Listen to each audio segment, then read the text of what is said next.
computer. Fabuloso. All righty. We are recording. Okay, so here's how we start.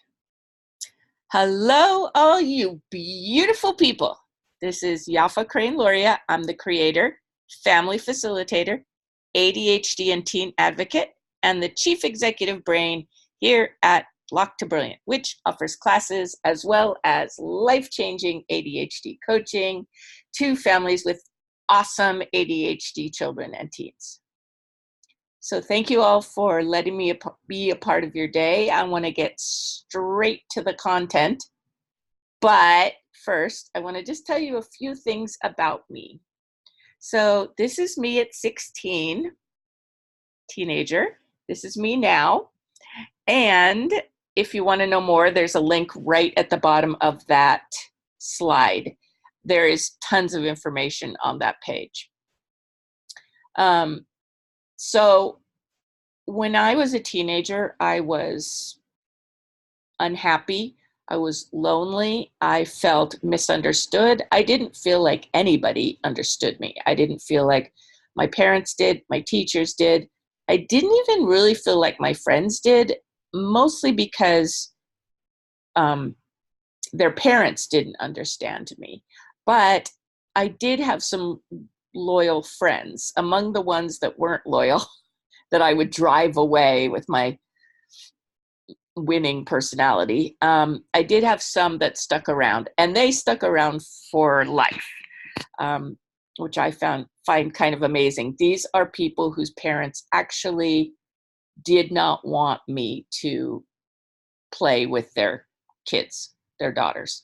They didn't want me around because I was the one that would like teach the bad stuff. So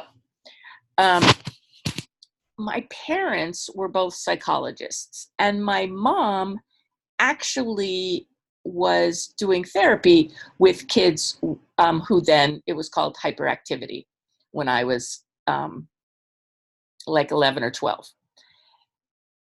Despite that, despite all the education, despite the fact that my mom was actually working with kids just like me, they had no idea what to do with me. My point is that intelligence, this has nothing to do with how smart you are. It has nothing to do with how much you've read on the subject. We have this idea that if we just read the right thing, we will figure out how to solve the problem. That isn't really the case. I think of books and articles as being places to sort of jumpstart your journey. And reading a lot of them is okay too. It's a bigger jumpstart. For me, the momentum really comes when you start having coaching appointments, because it's more personalized. A book can take you through the basics and the general idea, which is super, super helpful. What coaching does is take all that knowledge you have and teach you how to specifically apply it to your family. Or at least that's the coaching I do. It's completely customized to you and your kids. And because I was diagnosed with ADHD when I was 23. After that, I became a teacher and a school counselor. Pretty much the diagnosis gave me a direction. And so because I worked in classrooms day after day, I got a view of kids with ADHD that's different from, let's say, somebody who's an author and interviews a bunch of people, or someone who parents one or two kids with ADHD, or someone who's a doctor and may see one, like patient X, they may see once every 6 months or once a month. What the advantage that I feel I have had that really made me love what I do and what I can offer is that I had to get to know your kids and I had to figure it out. It's not like you were, patient X or patient A was going to be leaving for 6 months. I had students every single day. So if I didn't do my darndest to understand what was going on and to create better communication and a better relationship, my whole classroom would fall apart. So a lot of what I'm teaching you today and what I do in my coaching is sort of based on 35 plus years of trial and error to see what works and what doesn't work. And it's something I absolutely love doing. For me, it's a puzzle, but it's also a mission. For me to help you create the family of your dreams, it makes me feel so much better about my own childhood, that there is something that I have to offer that makes up for a lot of the pain that I went through of being misunderstood and that sort of thing. When you're done with this class, I hope that one of the things you'll be able to take away is a really good idea of how you'll be able to advocate for your kids at home and at school. So let me see where we are. Okay. So nowadays, there's a lot of positive information out there, but there's still negative information. And that negative information can even be from senior, so to speak, senior, longtime experts on the topic. So what I'd like you to hear from me is put that negative information aside. What I've learned from research on my own is that some of the people that have these negative perceptions have had negative experiences in their own lives. One of the biggest experts who has a negative view of ADHD, a view that it's a disorder, absolutely a disorder, completely thinks it's well named as a disorder, believes that everybody needs to be on medication, and that if you're not on medication, your child will fall apart. So, but what I learned was this doctor had a brother who was not put on medication, has never been on medication, and became a drug addict. So people's perceptions are very often based on their own experiences. So my experience, while it was painful in the beginning, is now a very joyful experience. I love having ADHD. I would not trade it for anything. I would do it all over again. So even if your family is having trouble now, it doesn't mean it has to stay that way. It's not a life sentence. I don't believe it's a disorder. I do believe that there are interventions that are really important, but I believe that those interventions are or should be tailored for each individual family. You are not the same as every other family with an ADHD child or teen, and your ADHD teen is not the same as all those other ADHD teens. So customization is a good idea, and I would say don't be discouraged by the negativity. Some of it is just wrong. It's just wrong. So I hope you will take it with a grain of salt. Um, okay, so let's start with what teens need you to know. And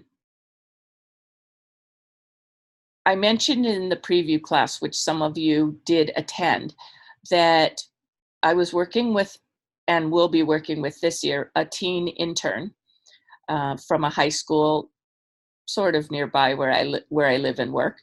And one of her projects was to come up with a um, report on what teens want you to know about ADHD. You being, it turned out to be for counselors, school counselors. And the number one thing that kids wanted, or teens uh, wanted you all to know is they wanted you to know who they are. Beyond the definition of ADHD, beyond the person that you see day to day and that you interact with. Now that seems like that would be difficult. How can you know them better than you already know them? But time and again, what we heard, my intern was doing the interviewing. What we heard was that the teens felt like one or both of their parents didn't really see them. They didn't acknowledge everything good that the teens felt that they were doing, or they wanted more, like you got a 98%, why didn't you get 100%? Or you got a B, why didn't you get an A? I mean, it didn't have to be that, 98%. It didn't have to be that sort of ridiculous, or they focused on the negatives, and their goal was to get rid of the negative behavior. And I don't work like that. Um, I don't think I don't think that works to say, I want to get rid of my child's negative behavior, or I want to get them to do X, Y, or Z. When you try to control a person with ADHD, especially a teen, you're setting yourself up for disappointment, is basically how I feel. What teens need, and some of you, of course, already know this, what teens need is to be heard, even if the thing they're saying is offensive to you. For instance, I was working with a teen, and they came from a pretty, or it was a he, it's a he, came from a pretty religious family. And he said one day, if there's a God, I don't think he cares about me very much, because he's busy looking at fashion, or maybe he said naked photos. I can't remember if he said fashion photos or naked photos of Angelina Jolie. This was appalling to his parents. And you could see that they were starting, like, it was a challenging statement to utter. And you could see in the parents' eyes that they were really ticked off. But I tried to interrupt the sort of where the conversation was headed. And I said, that's really interesting. um, do you think that God values Angelina Jolie more than he values you? And he said, yes. And I said to the parents,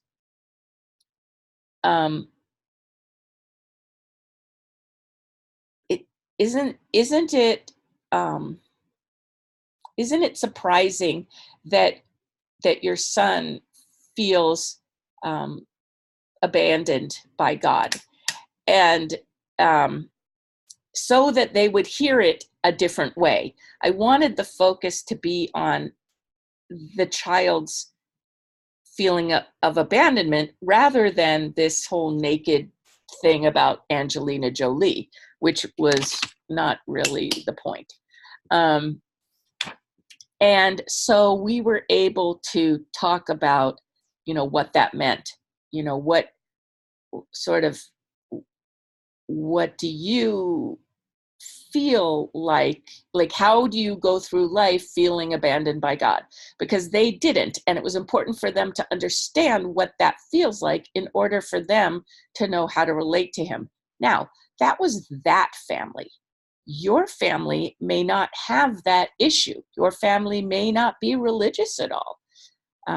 But again, what I do is to tailor it to the family. So when I say that your teen wants you to know who they are, it means that they want to be able to come to you and say what needs to be said. And a lot of times we parents will shut that down because it's too much. It's too much. It's overwhelming. It's like, oh my God, how can I listen to this? It may be that they're swearing at you. I was telling somebody today when my stepson was in his teens, he was going to a therapist, and the therapist told him that he needed to tell someone what was going on. Just one person in the family should know. He didn't have to tell everybody, but he needed to tell one person. So they both decided that I was the person they were going to tell. And I got an earful every single day. But I looked at it like it was an honor. And every time he would tell me something that was shocking or challenging, I would focus on remembering that this is an honor, that he feels safe with me. And that's why he's able to express himself. And it really made a huge difference. Just to be able to listen and accept what he was saying without judgment or fear, that's really, really, really tricky. And we're going to talk about that later on.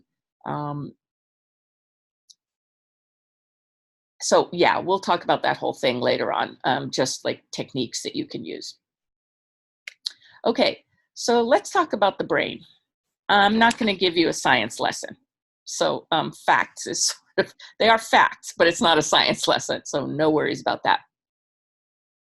So first of all, what's going on with your child is ADHD. And that means that in teens, there's going to be a sort of late bloomer aspect to it all. Now, if we talk about like brain development, the brain is fully developed by the time a child is about 3 to 5. But then it decides it needs to develop all over again. So at about ages 10, 11, 12, 13, depending on whether it's a boy or a girl, it starts rearranging itself. I don't think it's a coincidence that adolescence happens at that same time. I think it's part and parcel. So what happens is the brain starts rearranging from the back by the brain stem, which is that part that's kind of like looks like a neck, but it's not. So it's from the brain stem, from the back, all the way to the front of the brain. And it takes years. The brain is not fully reformed until about age 26. So this slow process is sometimes happens slower with people with ADHD. Or if it's happening at the same rate, the lessons don't sink in as quickly. So let me give you an example. So the brain is, restructuring. Basically, it gets rid of what it doesn't need and builds more of what it does need. So it's restructuring itself, and the front part that you see on the left is the prefrontal cortex, and the prefrontal cortex is in control of executive function, which is why which is one reason why there's so much trouble with executive function. It's the last piece to form. Now, even if it's formed on time, because of the ADHD, it still may be, or there still may be a hindrance as far as assimilating the teachings of executive function. So the brain may know how to do goal setting. The brain may know, like intrinsically, functionally, the brain may know how to do goal setting, do planning, do organization, follow through, all of that stuff. But the skills may not be there because they haven't been taught, or if they were taught, they weren't able to stick because of the ADHD. So it is not uncommon for somebody with ADHD to, while functioning fully, they can have a job, they might be married, they might be a parent, but something will click in for them maybe around 30 to 35. For me, it was 33. Like, I look at my life before 33 and after 33. I just knew things were different. And remember, I was diagnosed at 23, so I knew that was going on. I was on medication. As an adult, I put myself on medication. I mean, I gave approval to be medicated. I had one master's degree already. I was teaching. So there were a lot of things going on in my life that looked like I was an adult, but I knew that there was still part of me that was wasn't that it was kind of like it wasn't fully functional. Like there were things I still felt really behind in. And for me, that was mostly social stuff. Again, I had friends, but I barely dated because that whole thing was super confusing to me. Just sort of balancing like who gets what attention and how much and what's okay and what's not okay and all of those things. Those were really hard for me. So your child is going to continue growing. And frankly, they're probably going to continue growing throughout their lives. It's one of the coolest and most challenging aspects of ADHD, that it's cool because you're always learning. It's challenging because things change a lot in your head. Like if you're always learning new lessons, that can get tiring after a while. I mean, it's sort of like, can I stop the learning for like 6 months? But that's not what tends to happen. See if I've missed any. Oh, and then you've got hormones. And the endocrine system, it's a big system. There's more than just sex hormones involved. But when those start coming in, that's a whole other assault, basically. You've got all these new hormones, or or latent hormones that are now rearing their heads, like, starting to roar.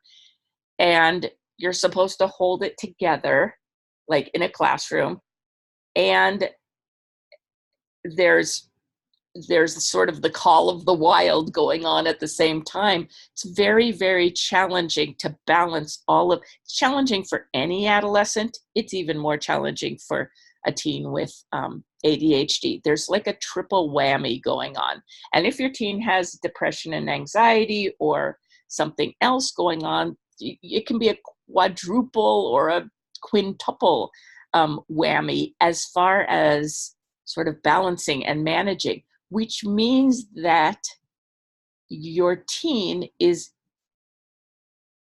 fairly delicate, fairly fragile. And that's really important to understand because they don't always sound delicate and fragile. Okay. Oh, look at that. I talked about these. I'm way ahead. Okay. So it's not 10 assaults, actually, it's 7. But I want to talk about some of these assaults. Well, one of them is the hormones. One of them is, I talked about the sort of triple whammy type of thing.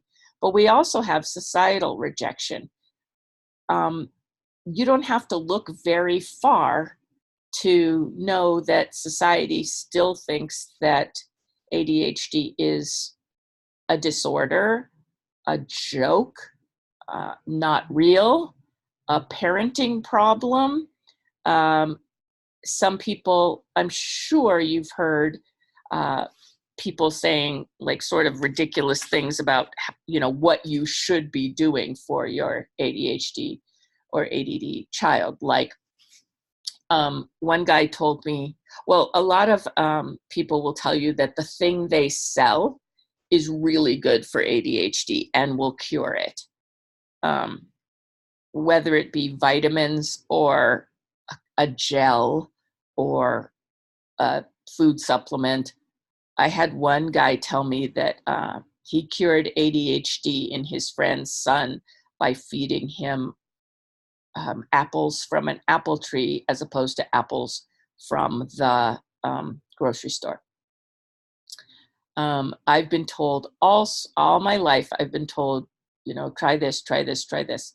The fact that people want to change me is really a problem for me. I don't need to change. Your kids don't need to change. What we need is to learn additional skills. We are fine with other people with ADHD. The world does not generally have ADHD, so we need additional skills. We don't need to change, we need to learn. And that's a different point of view. So you're looking at a fragile person who needs to learn. So there we are so far with our adolescent. They don't need to change, they need to learn. Later, we're going to talk about how to create a learning environment in your home. And then you have that adolescent, perfectly natural need to individuate, to separate from the home and parents and find your own definition and your own way to do things. But people with ADHD don't always have the skills to do that, or they do it in the most ungraceful way possible. So that is an assault or a setback. They may be more of a late bloomer than their peers. I was a late bloomer as far as romance.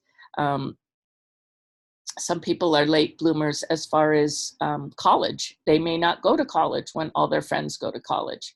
I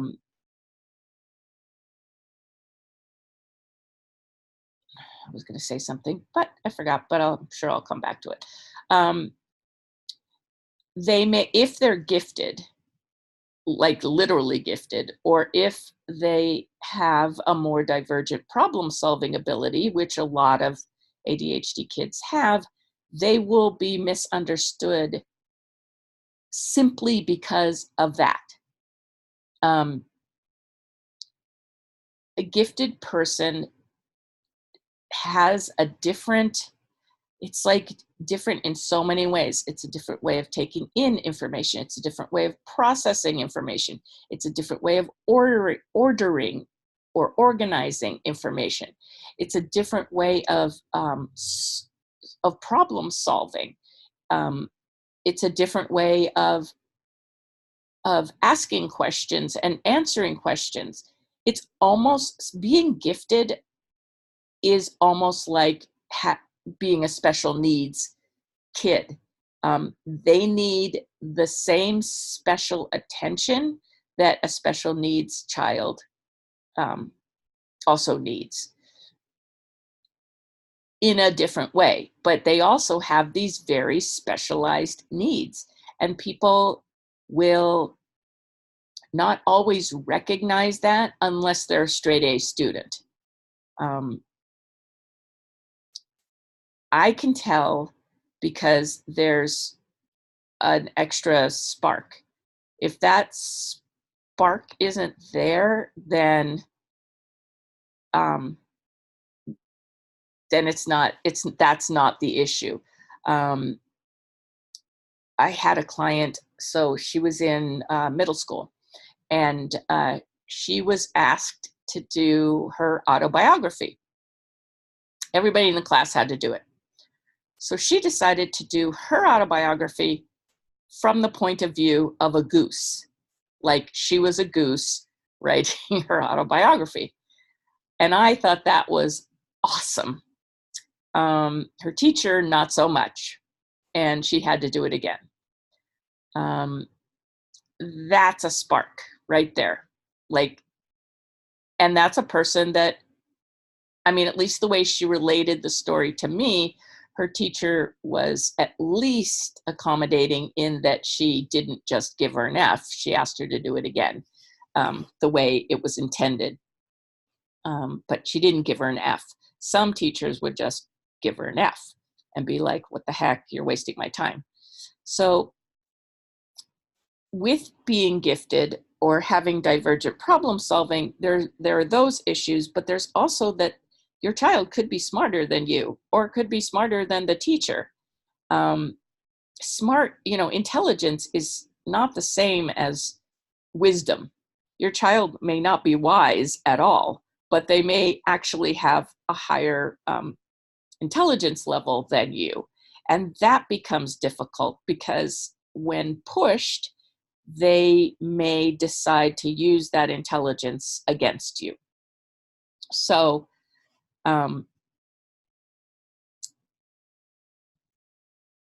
that's actually an assault. They often want to be more independent and want to wander, but they're too young. They aren't at a legal age. And that makes being a person with ADHD very difficult because they don't have choices. When your teens are still not legal adults, they're suffering a lot of the time. And a lot of this suffering, it doesn't always show up as assertiveness or aggression, verbal or physical. It can show up as shutting down. It can also show up as being compliant. Like, I just don't want any attention drawn to me, so whatever you say, I'm going to do. I had a student who's now a friend, and she was like kind of the epitome of compliance. Part of it was cultural, but teachers just thought she was everything because she got straight A's all the time. She was super polite, but she hit her late 20s or early 30s, and she had a nervous breakdown. Like, she had to be hospitalized because too much compliance doesn't teach resilience, decision making, um, uh, choice and planning. If you have stuff planned for you and you say okay, or if you have your decisions sort of given to you, you don't have to make a decision. Here's what you're going to do. Got it. Okay. So she didn't have the wherewithal emotionally to withstand certain tragedies that happened. And then being compared to others, which we can do ourselves or other people do to us. I believe that the biggest problem for people with ADHD is that in schools, we are compared to other people. We are expected to behave like other people. Unfortunately, that usually means sit still and shut up and do what you're told, which is a really weird way to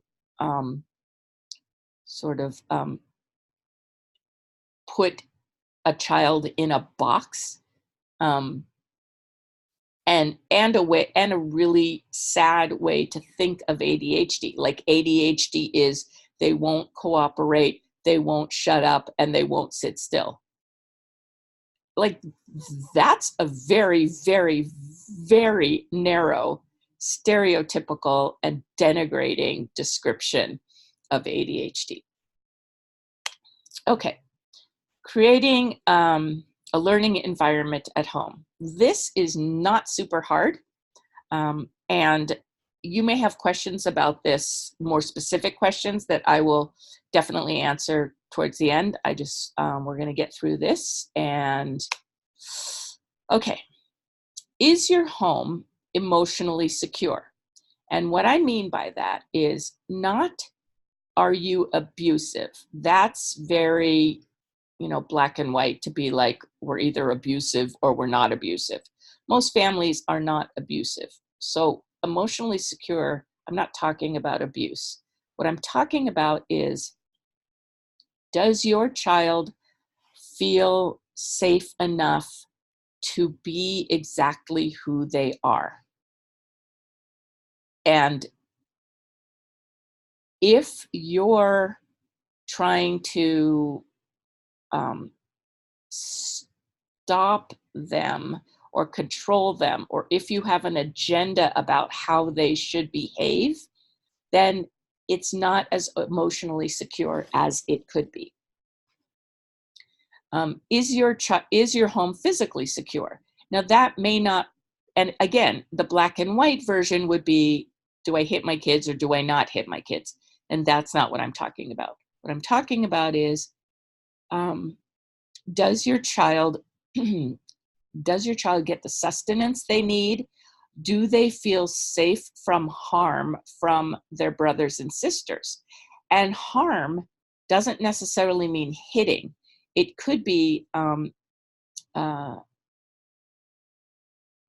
is their environment, their bedroom, for instance, is it safe from intrusion, for instance? Some brothers and sisters like to, I don't know, do physical things, not horrible physical things, but just like, hit you in the arm or something.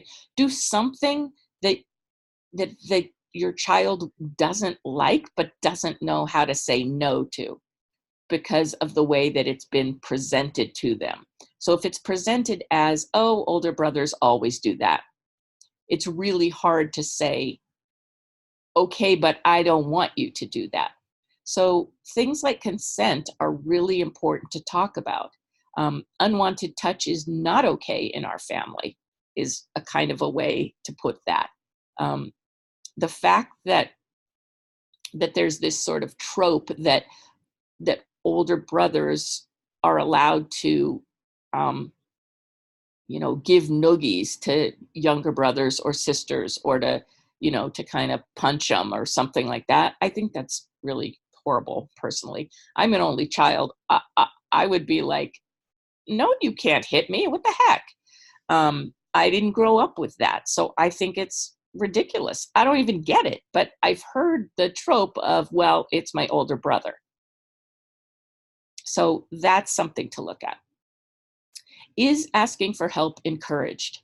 And that doesn't just mean, do you offer help to your kids? It also means, can we ask each other for help? That's different than giving them chores to do. That is not asking for help. That's telling somebody to do something. Do you ask for help? As a parent, do you say, I don't even know what to do here. I need to call the doctor, or I need to call my friend and talk about this. Are you seen as a person that asks for help yourself? And do brothers and sisters ask each other for help? And is that request answered in a positive way? When sometimes in families, asking for help is like, I'm not going to do that for you. You could do that for yourself. Like, and the request is, maybe it's because the person is tired, or it's because of, I don't know what, but it's important to look at how we as parents react when somebody needs help. There are a lot of things that we know very well that our kids can do themselves, but especially with ADHD, it's way more fun to do it with somebody else most of the time. My biggest example is there are two kids in my family, and their mom just tells them what to do from the couch. And when they're cleaning their room, it better be clean. You have 10 minutes and it better be clean. Am I going to like it? Because if I don't, you're not getting blah, blah, blah. And my way of doing that is to go into the room and say, okay, everybody pick up 10 things and then we can snuggle. Okay, great. Now pick up 10 more things and then we can snuggle. So like, just, we like games and we like fun and we like things that are interesting. So it's not that big a deal, to my way of thinking, to just change your parenting a bit so that it, you want to motivate your child. Here's a good way to motivate an ADHD child or teen. Make it fun, make it interesting, give them leadership opportunities. And we will talk more about this next session. But I hope that you will take these suggestions and implement them. Is making mistakes encouraged? Not just is it okay, but is it encouraged?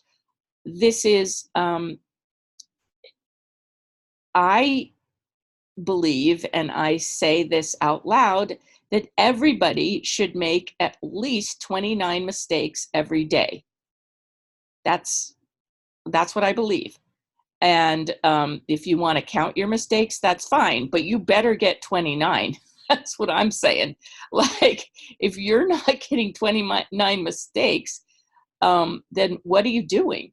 Like, seriously, the more involved with life you are, the more mistakes you're going to make.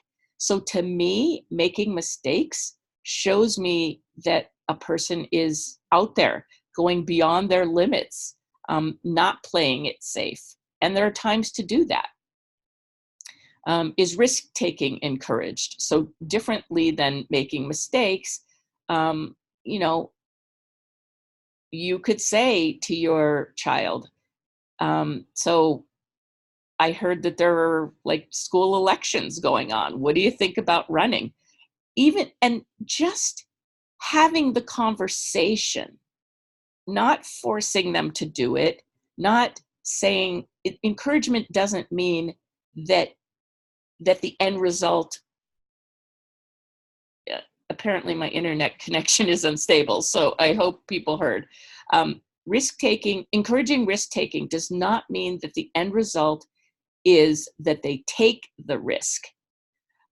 Encouraging risk-taking is that you have a discussion about it being okay to take a risk. Do you protect yourself as a parent, or do you allow yourself to be teachable? And this is most obvious in the way that you react to the things, to when your child or your teen is triggered.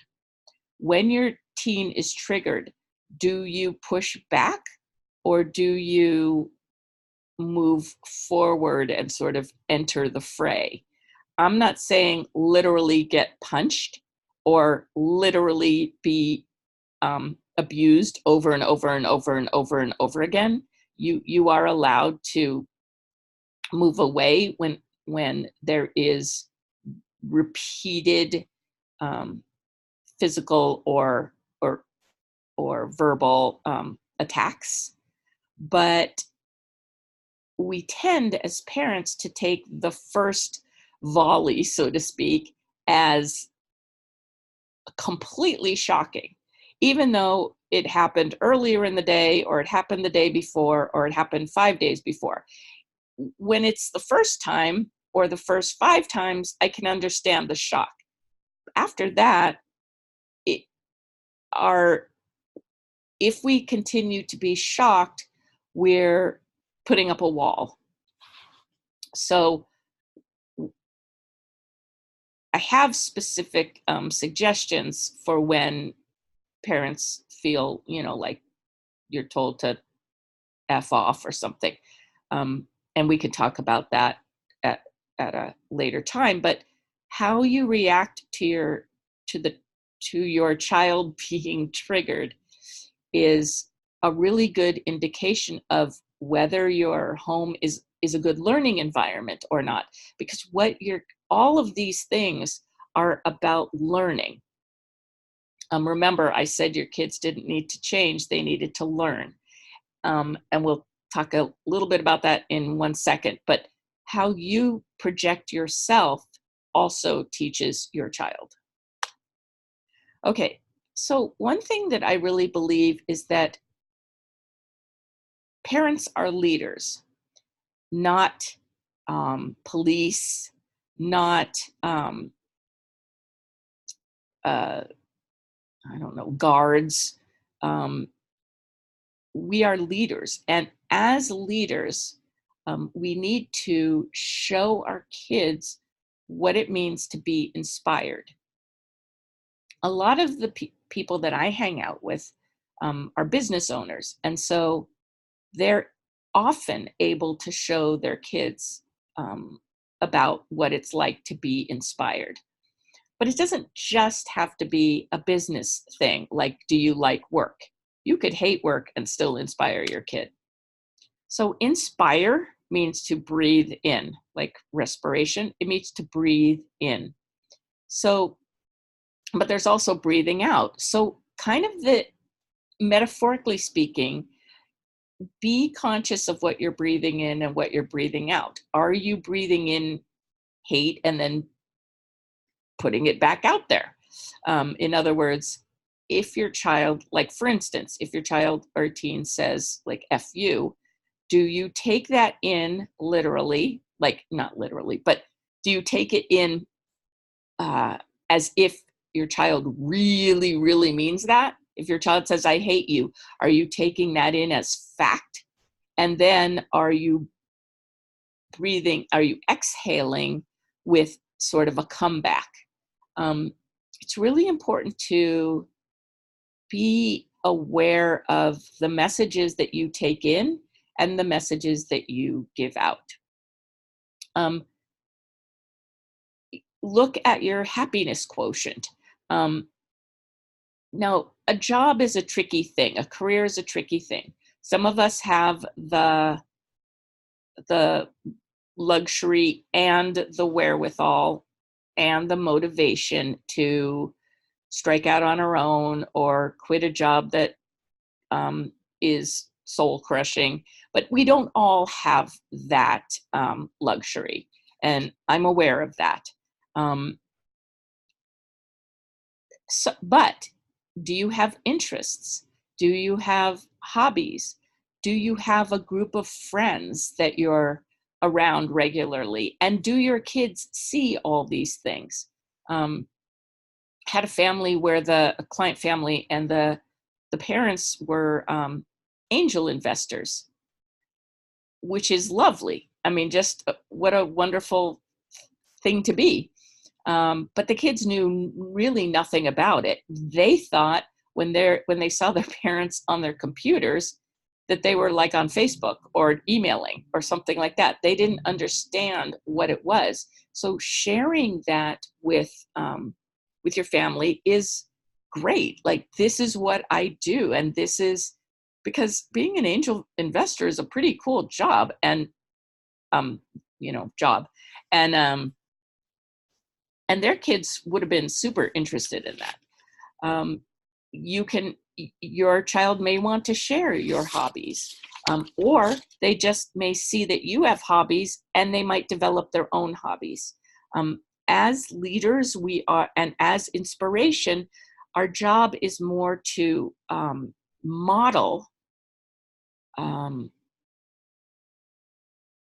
adult life, model life in general as a wonderful gift, and it's more important than lecturing about it, which is not super effective. Now that brings me to, who are you, and is that okay? We all have different traits. There are introverts, there are extroverts, there are men who don't like sports, even though they're supposed to, so to speak, supposed to. And there are women that don't like, I don't know, dresses, even though we're supposed to. There are all kinds of things that make us us that don't necessarily fit societal expectations or self expectations or your parents' expectations from when you were a kid. Is that okay? And are you showing that to your kids? Are you demonstrating self-respect and self-care? Do you show them that you are happy being you, or accepting yourself? Do you show self-care when it's needed? Or does every self-care activity have to be a big deal? Like work. I'm going to now take a month off and go to Russia. Like every self-care thing has to be a huge deal. I don't think that's what you would want for your kids. So again, the inspiration is like role modeling, except that what we're giving them is a spark.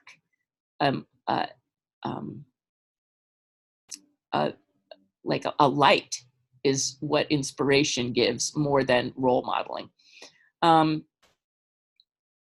How hypocritical are you? And does it affect your kids? So I can tell you one thing I'm super hypocritical about, and it really bothers me, but I'm being honest. I love my family, and I am absolutely crazy about my grandkids. There is one thing there are a couple of things that I could do with them, or not do with them, but like watch them do, but I just don't want to. Even though they would love to have me there, I feel like I would just pull my hair out. So I put myself first every single time with a couple of these activities. I don't have to do that. I could demonstrate a more loving attitude and do something that I don't want to do for their sake, but I don't. And so I'm giving them a mixed message. At least that's my concern. That I giving them a mixed message? I think so. When we're together, we do all kinds of things that they want to do, and that they want to do. But these few activities that they've invited me to, oh my God, I hate them. I hate the activities. So that might be a hypocritical thing that I do. And maybe there's some hypocritical things that you do or say that are worth looking at, because ADHD kids in general and ADHD teens in particular hate hypocrisy, hate it. They will do just about anything for a sincere, authentic, open-minded, loving adult. But man, the minute that hypocrisy hits, they will shut anybody out. So that's why I mention it. And then the last one is show, don't tell. And I mentioned that above. Show your life to them rather than explaining it to them, which doesn't mean don't talk to them, but do let them in to actually see. Like if you're going on a date with whoever, let them see some of the stages of getting prepared for the date, showing that you're excited. Not every phone call has to be private. Maybe most of them do, but not everyone. Not every phone call has to be private. And by that, I mean, you don't need to put your kid on the phone, but just, maybe you're making arrangements and they hear you making arrangements. It can be that, sort of practical. It doesn't have to be like they're saying they love, your date is saying he or she loves you and they hear that. I'm not talking about that. I'm just talking about let them see who you are. Okay, your homework, and then we're going to take questions. Your homework is to get together with your parenting partner and come up with a list of 10 or so of your teen's emotional triggers. What causes your teen to melt down or act out? This is a really, really, really important list. So, and if you don't have teens yet and you're just kind of preparing for adolescence by taking this class, then come up with 10 of your child's triggers. And then also talk about a few responses that don't involve correcting their behavior, don't involve anger, control, or responding in kind. So when they say, let's say they say, I hate you, responding in kind would be to say, well, I hate you too. So we're not going to respond in kind because we don't need to. We're adults and we have the wherewithal to be more dignified or graceful than our kids are. No lectures. Anger is, you may be angry. If so, if it's not an emergency situation, or a safety situation, getting angry or yelling is super counterproductive because biologically, your brain is compromised when you're angry or yelling. You don't have the brain you need to have a discussion when you're angry or yelling.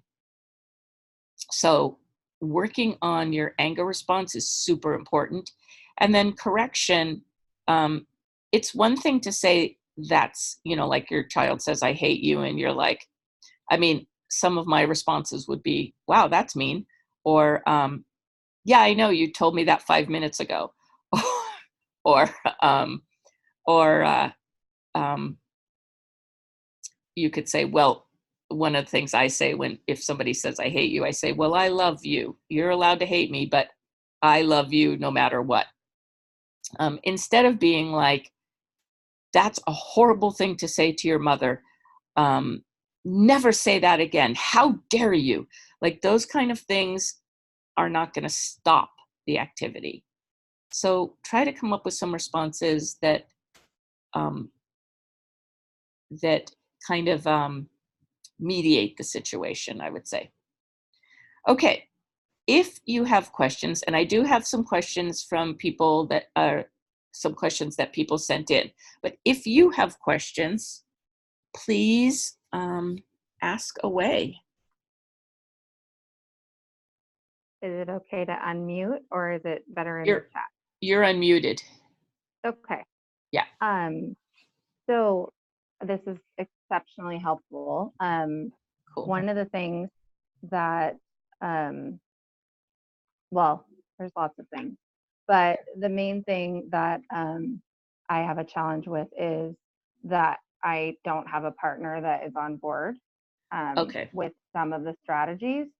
So I can do a lot of this stuff myself, and we jokingly say we have joint custody because we work opposite shifts. So so it's okay, you know what I mean? And it's not like like I said, it's not like an abusive situation. It's just that I'm not going to have as effective as having two parents who are on the same page about, you know, everything. But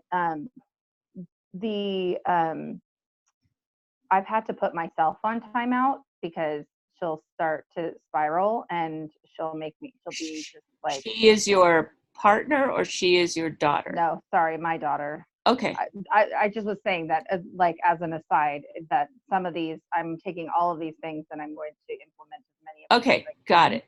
But I was just curious. My first question was like, if you have I'm guessing you have other clients who have the same situation where maybe one parent is more willing to participate in the process than the other parent. It's more for us, it's a cultural thing. So like my husband he doesn't even believe in counseling. He's like straight up from Mexico. So the only person you would talk to is your priest. I'm not altogether convinced that he believes that ADHD is a thing. I think he thinks it's a behavioral problem. You think he thinks what? It's a behavioral problem. Okay. So, but that being said, yeah, he doesn't create any barriers to me having girls get counseling or be on medication or do the things. So, but I'm not going to have a partner who, I could probably sit down and say, what are some of the things that trigger, and have some of those conversations. But a lot of the strategies will be during my time with her, which is fine. But I was curious if there was any tips you had for other situations like that, where you have one parent who's really actively trying to, engage in other strategies, and one parent who's less involved with that. So for clarification, let me ask, is he doing the opposite of what you're doing? Sometimes. So like, does he undo what you do? I would say, well, he's more likely to try to correct behavior, but I'm more likely to be a pushover because it's too much for me. So it's like neither one of us is really handling it the way that we're supposed to. Okay. So what's most important is for you not to do the opposite. And I understand there's a cultural issue, but also he may be doing the opposite because he doesn't agree with what you're doing, and he also doesn't see anything else he could do. So I'm wondering if it's possible for you to take the lead and be like, what I'm doing really isn't working, and what you're doing doesn't seem to be working either. Can we work out a middle ground? That's a great idea. And then if he is like, if he's not interested in working out the middle ground with you, maybe say, if he says that, maybe say like, is it okay if I come up with some ideas and then, show them to you, and we can have time to talk about it and that sort of thing? Because I really think that the best solution is not one or the other. The best solution is the compromise. I don't, some people are sort of like, well, I'm right. Or the other person is like, well, I'm right. And I feel like when you're dealing with a family, it's not the same as being, it's not the same as how you deal with each other as a couple. Right. It's really, you have to compromise because that's what your kids need. Yeah. And so the idea of right or wrong has to go out the window, because Yeah. what's most important is that you be unified. So that's why I was asking, is does he undo what you do? Because but I also think that it, he can be like, he doesn't have, like, being a role model or being an inspiration um, isn't just like sort of being this really cool person or something. It can be how you treat, how you treat your spouse, or how you connect with your spouse is also role Right. modeling, because they're going to have, hopefully they're going to have some partner or another. So Right. so if you feel comfortable trying some, like, look, neither one of us is doing a very good job, could we try to come up with something that we can both do? That might. I like that approach a Okay. lot. Yeah, Okay, I do. great. Okay, great. And then I was just gonna say that Yeah. she's essentially an only child, so Okay. motivating to do any chores Hmm. is um like a nightmare. And so or motivating to do anything really that she does not want to do is a nightmare. Yeah. Um and so I liked your idea of like gamifying it a little bit, because Yeah. she does crave the attention. And so Yeah. and um I do try to incorporate her into my activities, but because I'm an entrepreneur, she like comments a lot about how much I'm on my computer.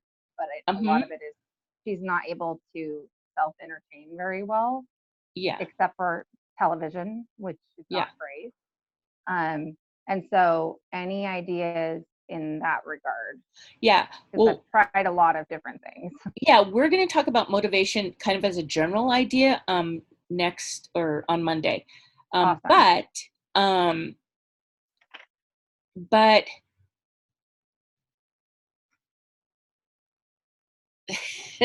so I have so many thoughts. I know the feeling. Yeah. um, as far as the chores, let me start with that.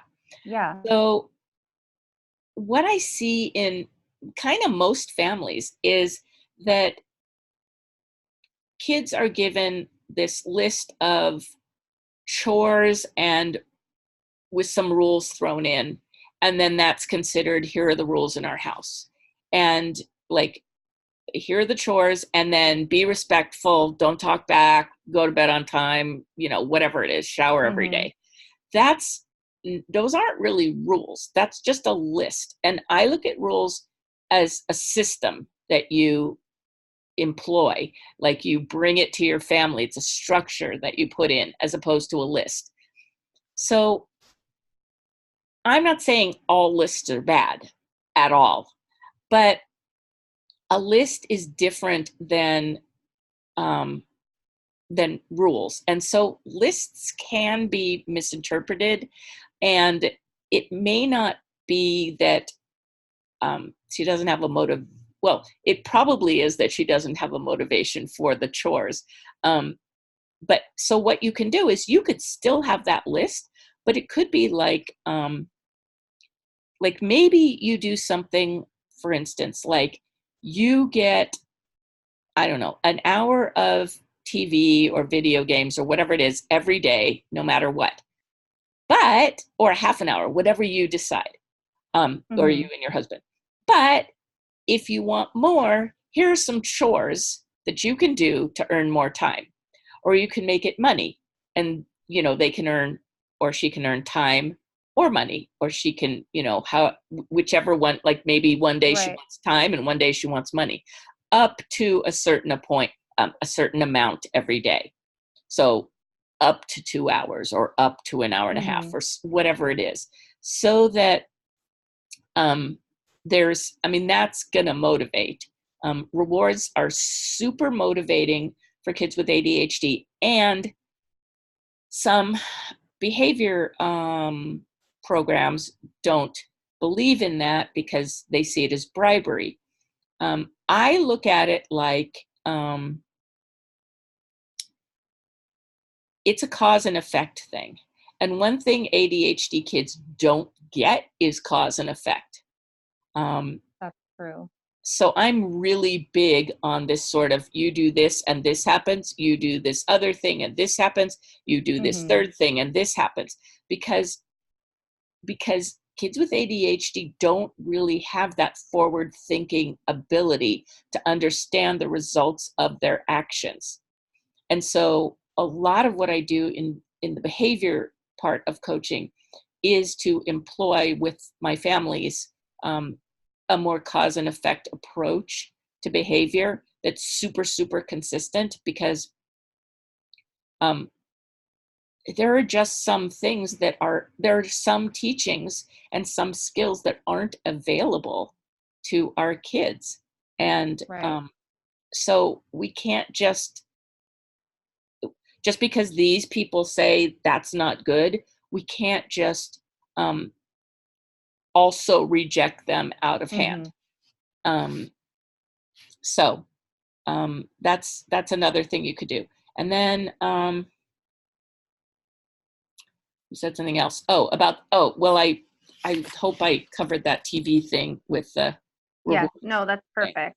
I just had one last question. I don't want to like hog all the questions, but and that is that because her older siblings have had struggles with it, and her Uh-huh. oldest sibling had quite a bit of defiance and like real volatility, and she's had to witness quite a bit that she probably shouldn't have had to witness, you Yeah, know?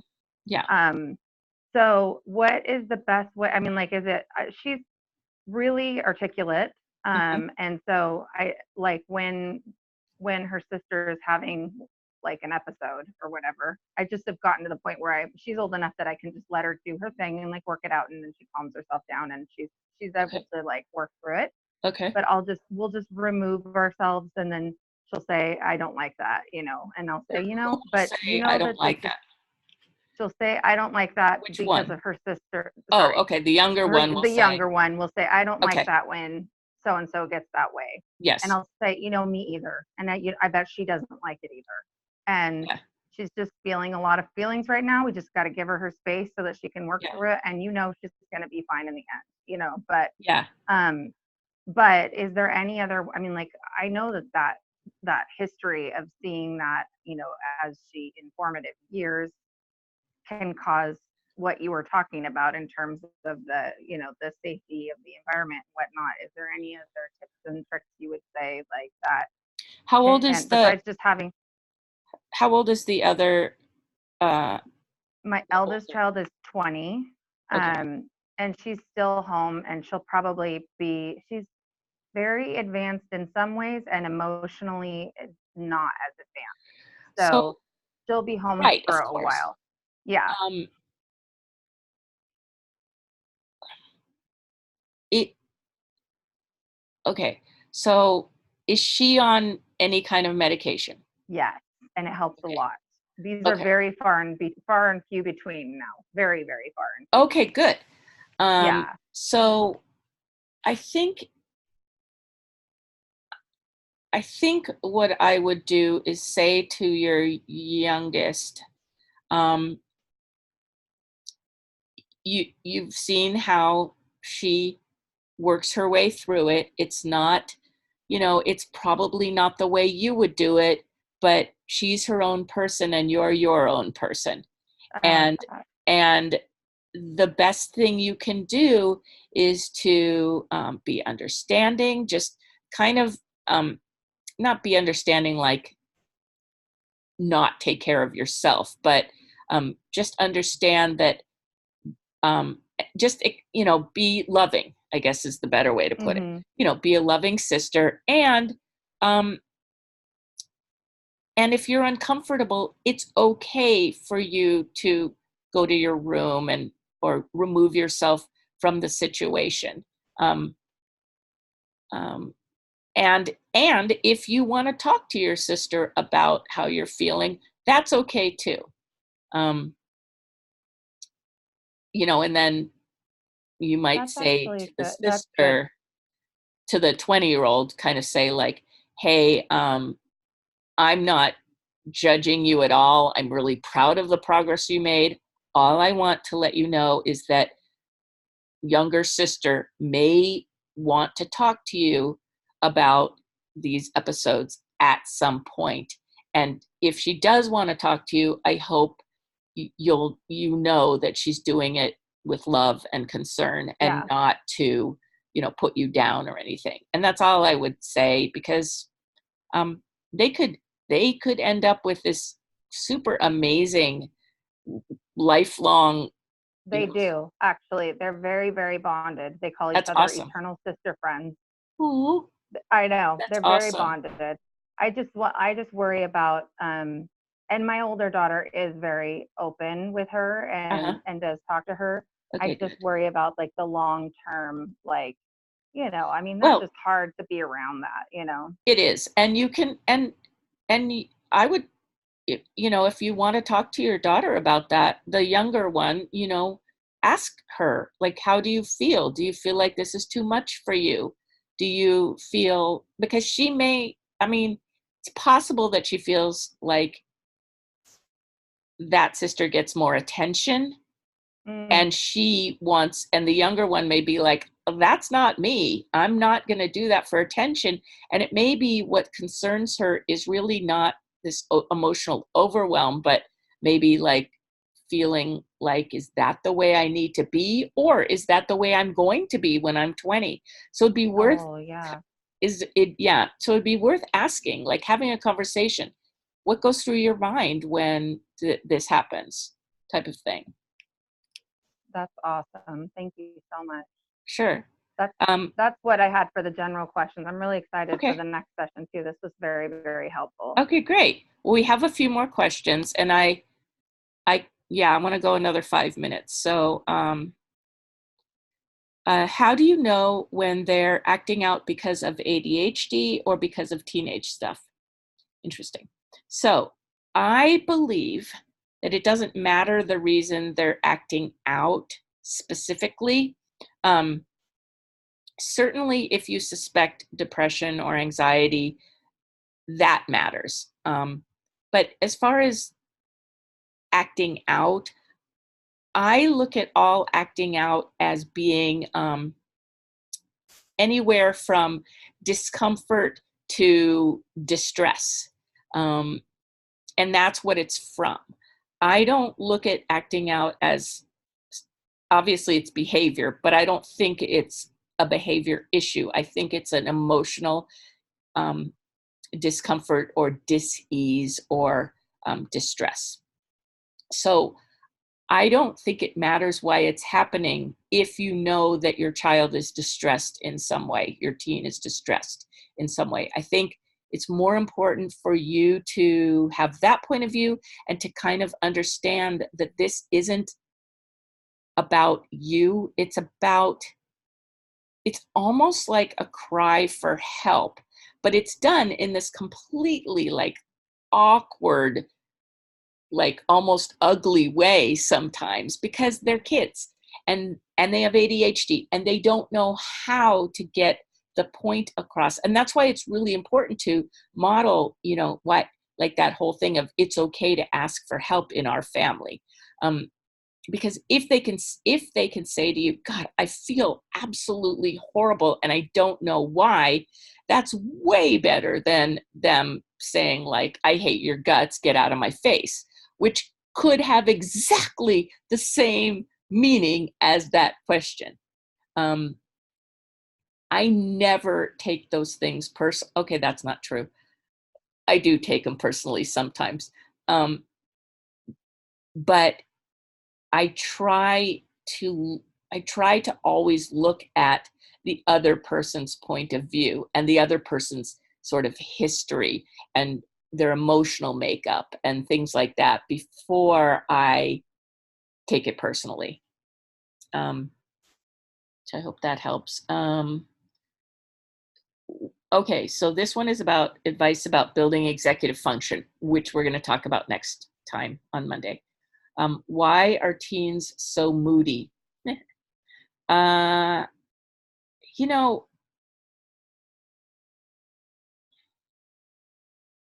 there's a couple things going on. First of all, they're teens, and second of all, they have ADHD. ADHD, and I think that we assume that when a teenager has different emotions, they're moody. But kids with ADHD tend to go through or tend to experience a wide variety of emotions, which they may not have the words for or the names for. And what we see as moody could be anything from angry to frustrated to afraid to confused to tired. So I'm not sure that it serves us. I almost think it's like a myth at this point that what teens are is moody, or what ADHD teens are is moody or could be called moody. When you're, my experience is that ADHD kids tend to be very compassionate, and compassionate kids have a wide range of emotions. And that is really hard for anybody to juggle. And so I think what you see, sort of a sulking or a quick change, is, again, it's pretty distressing. I mean, imagine not being able to, not being able to handle or hang on to a single, like one emotion, and two, what if what if you've gone from happy to confused and you have no idea why? And that brings me to the ADHD part, which is that kids with ADHD also have this thing called often have this thing called rejection sensitive dysphoria. And I will close with this. I will send you guys a link to my article on that. That can create a great deal of dis-ease and feelings of rejection without it being real. And that is horrible. So they may feel like you're rejecting them or putting them down, or that somebody else is, or that they are themselves, when it's not even real. And that is crazy making. I have that. Many people with ADHD have it. I'm an adult, so it doesn't affect me as much. Like, I know when I'm having that feeling that it's not real, and it's like, okay, it's fine. I'm just gonna like read a book or something, or watch that show I have saved on the computer. But kids don't know that stuff. A lot of what is really difficult for parents is that kids don't have the emotional capacity or wherewithal that adults do. And that's just the way that is. So thank y'all. Feel free to send in questions. I still have a bunch, but feel free to send in any questions. And I will see you guys on Monday. All right, everybody. Look for this later tonight. Bye.